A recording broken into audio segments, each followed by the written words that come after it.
Introducing first, fighting out of the red corner, he wears solid white. He scaled 10 stone, 6 pounds, 5 ounces.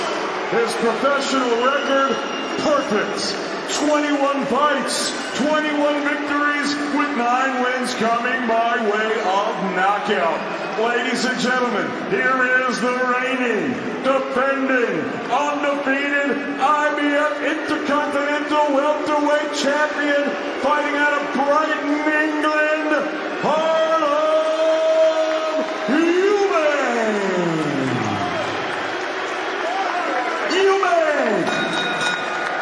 His opponent across the ring, fighting out of the blue corner. He wears the black trunks with the blue lettering. This skilled southpaw scale exactly the same at 10 stone, 6 pounds, 5 ounces. Professional record, 30 victories, 2 defeats, with 13 wins coming by way of knockout. Here is the former British and WBO European and Intercontinental Junior Welterweight champion and the former world title challenger, fighting out of Chorley, England, El Gato, Catterall.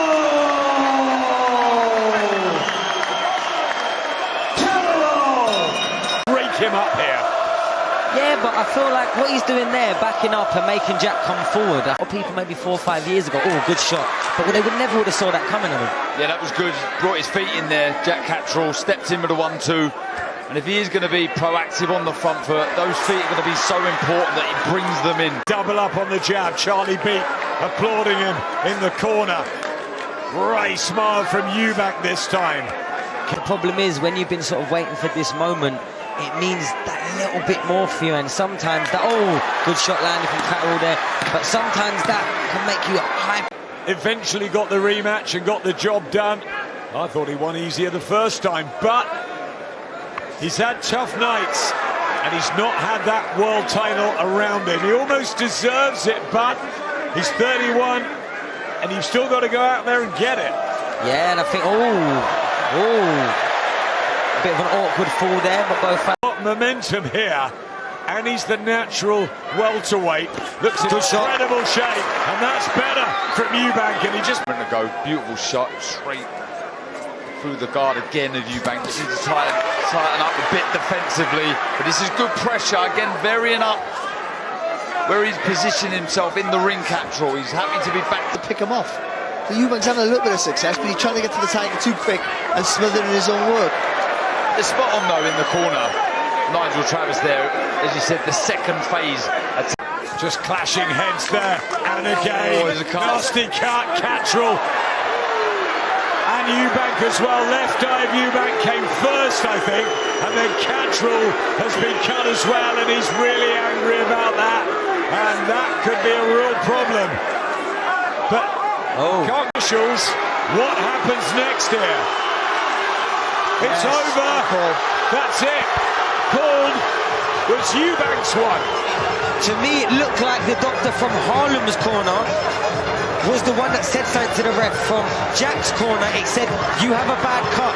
And Jack went, "I'm all right, let's go." And it turned. And the doctor in the corner of Harlem Eubank was still speaking to the referee when the other corner doctor had sat down. Chaos here. Harlem Eubank celebrating. Jack Catterall just bewildered by this. Bob Williams stops the fight. You would suspect that Catterall will get the win. For both cuts, clash of heads. Catterall's worse, but it seems that Eubank's doctor, or that corner, curtailed the fight.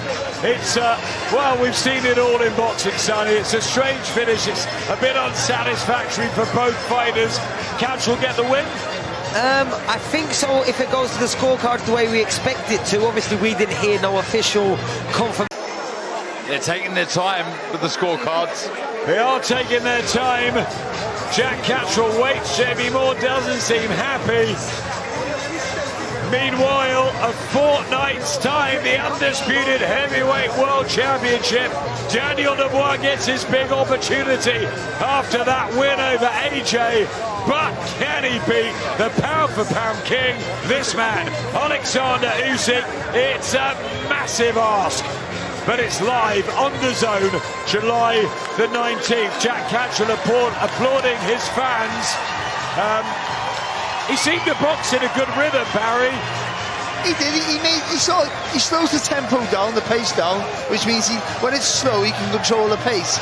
And Eubank, we need to get his foot on the outside, double his jab in, and be willing to block and then fire out of the way rather than jump into his attacks. When you jumped into his attack, Eubank quite often, you got a little bit too close to the target, and even his cut's bad enough. I think that's why it was stopped in that corner. We're all looking at Jack Catterall's because it seems a lot worse. But meanwhile, the other doctor was looking at Harlem's fight over. What happens next? Well, the rules are, if it's 4 completed rounds, there's an accidental clash of heads. Or is that if it's an accidental clash of heads before 4 rounds?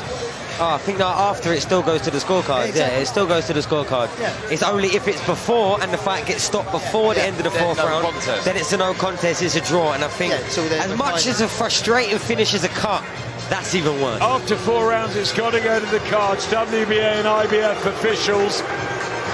Maybe a rematch, but those cuts have got to heal. Harlem Eubank celebrating, Jack Catterall applauding the fans. Does Eubank think he's got it?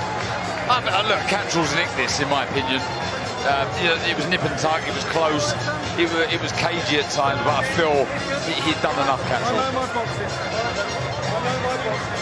Well, let's find out the end of this story. Bob Williams with the 2 fighters and David Diamante to explain everything.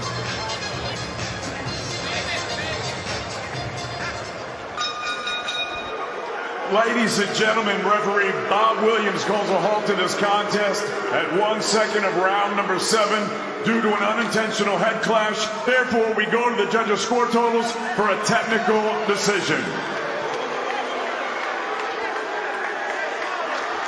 Marcus McDonald, 69-65. Steve Gray and John Latham both scored this bout 69-66. All 3 for your winner by unanimous decision. And the new WBA International and IBF Intercontinental Welterweight Champion, El Gato, Jack Catterall.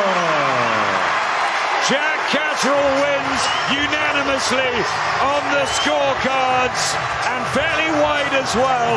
He raises Harlem Eubank's hand.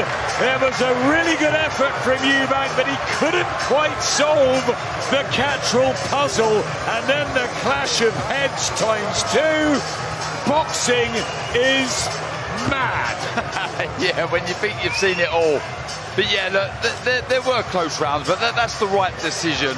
It's an unfortunate ending, but Catterall got in a rhythm better, didn't he? Showed us a little bit more, and there was times you felt Harlem should have brought his feet in, should have let more shots go, but just couldn't get going, and that's down to Jack Catterall. Right man wins.